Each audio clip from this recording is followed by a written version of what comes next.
As a lead up to nomination day for the general election or GE 2025, I thought I would spend a few minutes looking at the election manifesto of a few key parties.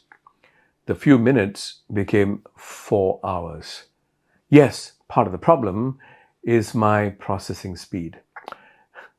On a more serious note, what I'd like to say is that all the manifestos I read came up with substantive, thoughtful, and thought-provoking policy ideas. Frankly, it doesn't matter whether we agree with them or not. Just look at the effort that went into it. For this alone, we must respect the contesting parties, especially the leaders and their teams who put together the manifestos.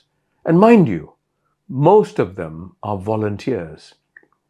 When launching the PAP manifesto, Prime Minister Lawrence Wong said, and I quote, "Even our fiercest critics would acknowledge how far we've come together." Close quote.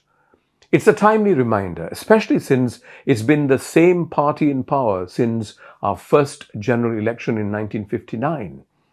By any standard, what the successive PAP governments have achieved for Singapore and Singaporeans is unprecedented.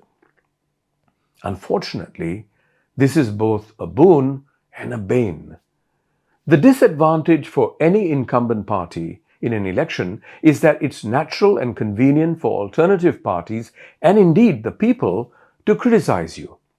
And when you have had a 66-year sterling track record, managing this success becomes a challenge by itself. People expect a lot more from the PAP. There's little tolerance for mistakes. You own the mistakes. People expect you to be brighter than bright, whiter than white. You don't often get bouquets when you get it right because you've normalized good work. It's unfair, but that's just the way it is.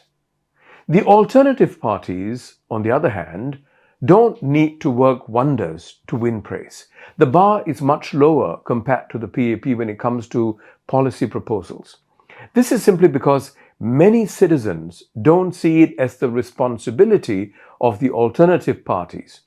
It may seem unfair, but that's the way it is. This is possibly why the Workers' Party is focused on being a loyal opposition and not an alternative government. Workers' Party Secretary General and Leader of the Opposition, Pritham Singh, said that the Workers' Party exists to remind us that any Singaporean can legitimately hold a different view to the PAP. And this is how they would like voters to judge them.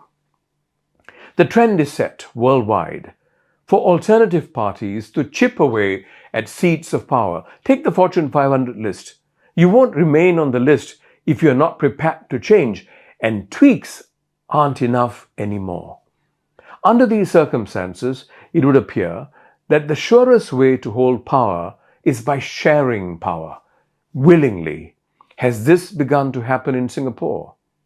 Should it?